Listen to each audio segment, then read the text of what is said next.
幕降临，澳门的大街小巷仿佛都屏住了呼吸。突然，从某条通道方向传来一阵阵撕裂空气的尖叫，震得耳膜发麻。那时，粉丝们集结在街道两旁，手举应援牌、荧光棒、横幅，等待着一个人的出现——肖战。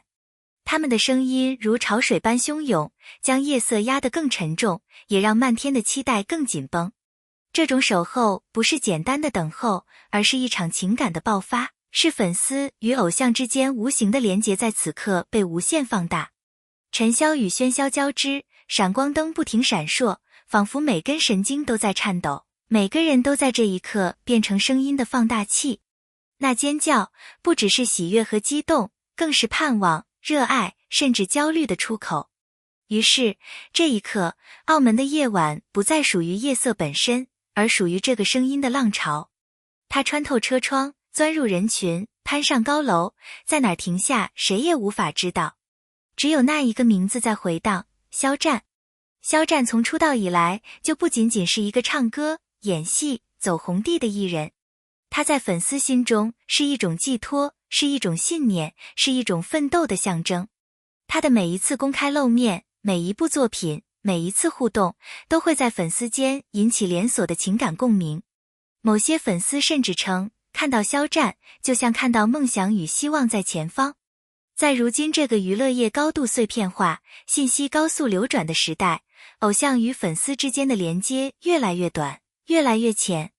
但肖战似乎在某些维度上超越了这种趋势，他的作品质量、公众形象与粉丝互动的方式，使得很多人在他身上投射出期待与情感。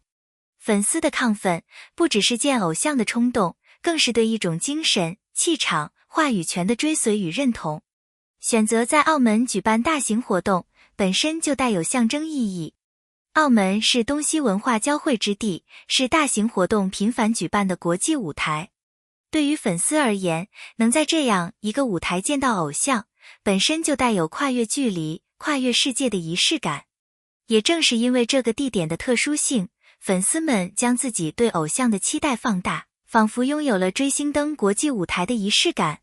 此外，在澳门举办的活动常常伴随着高规格的媒体曝光、旅客参与和经济效益，这使得粉丝们不仅是单向等待者，也成了参与者、见证者，更有可能通过照片、视频、社交媒体将当时当刻的激情传播开来，使这场守候成为舆论事件。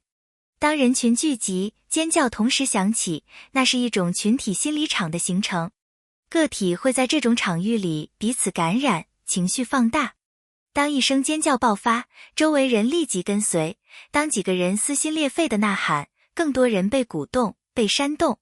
此时已不再仅仅是粉丝自发的行动，而是一种群体共振的仪式。每个人都是声音的一部分，但声音本身高于个体。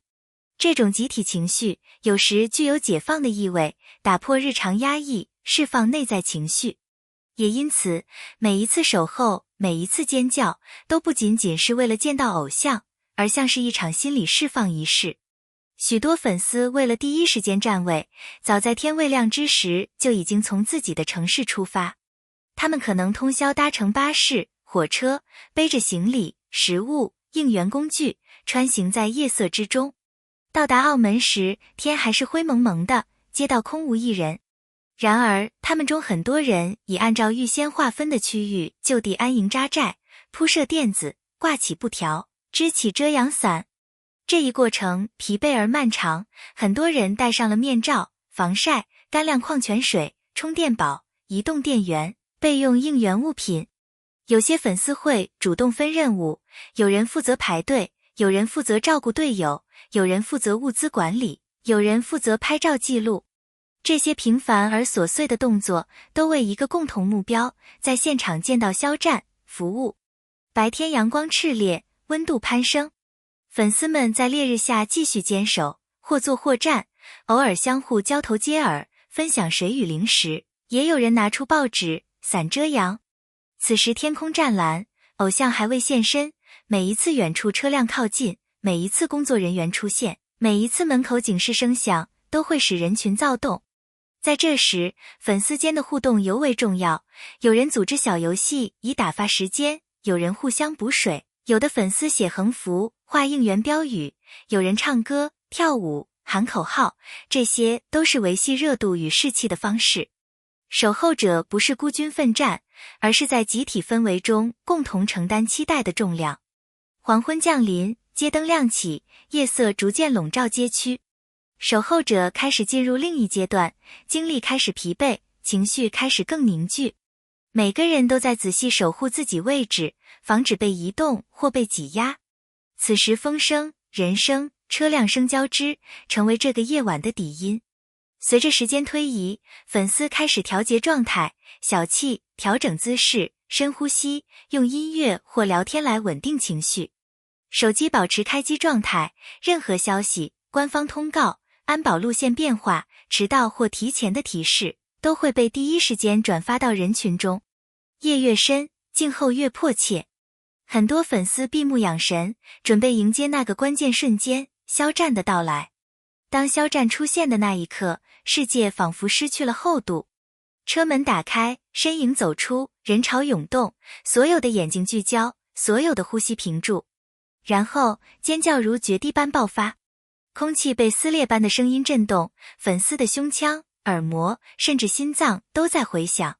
那一声尖叫，包含了跨越日夜的守候，跨越距离的情感，跨越语言的呼唤。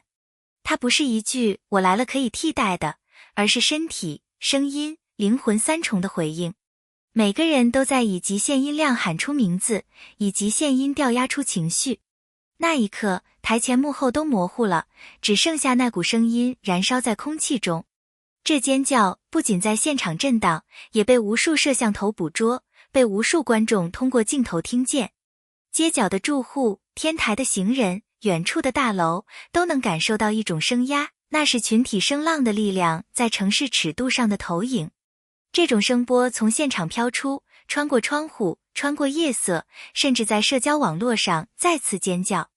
在社交媒体、短视频平台上，粉丝们截取尖叫瞬间，同步上传，实时弹幕。那刺破耳膜的声音，在无数屏幕上再次回荡，被观看，被分享，放大成一种全民参与的尖叫文化。在那一波尖叫中，一部分人泪水滑落，一部分人笑得无节制，一部分人双手捧头，仰望天空。身体语言如同音符在空间跳跃，有人跳起来，有人跪地，有人扯嗓子，有人声音嘶哑。那不仅是声音的宣泄，更是肉体与情绪的共振。不少人可能在那一刻意识到自己已经超越平常的理性，变成纯粹的情绪机器。他们不在乎形象，不在乎声音完美，只在乎这一刻我在这里，我为你发声。这是一种信仰，一种仪式，也是一种归属感的爆发。如此激烈的尖叫与密集的人群，必然带来安全隐患。拥挤容易造成踩踏、倒地、受伤，尤其在人多的出入口、拐角处，风险更高。夜色中光线不佳，一不小心就可能扯伤、摔倒或踩踏到无辜者。此外，尖叫可能干扰交通，声音对公共设施产生压力，应急车辆通行受阻，也可能引发现场控制困难。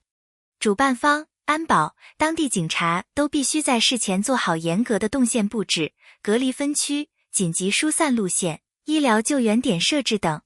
极端的情绪表达有时可能越界，有人可能攀爬围栏、翻墙、硬闯禁区，有人可能抢夺通道、推搡他人，制造混乱。对此，维持公共秩序、文明守候显得格外重要。粉丝群体中很好的一面是自我规范，互相提醒，互相扶助，配合安保。应援行为如果超出规定，可能受到法律或行政处罚，对周围居民、环境、交通的干扰，也可能引起社会舆论批评。守候者在表达热情的同时，也应顾及公共利益与规则边界。狂热期待带来的情绪高峰是短暂的，之后若偶像并未如期出现，事件安排变更，互动有限，粉丝可能经历强烈落差。这种落差可能引发焦虑、失眠、情绪低落等问题。长期如此，甚至可能产生对偶像依赖、情绪波动大的病态状态。此外，体力、精神长时间透支，对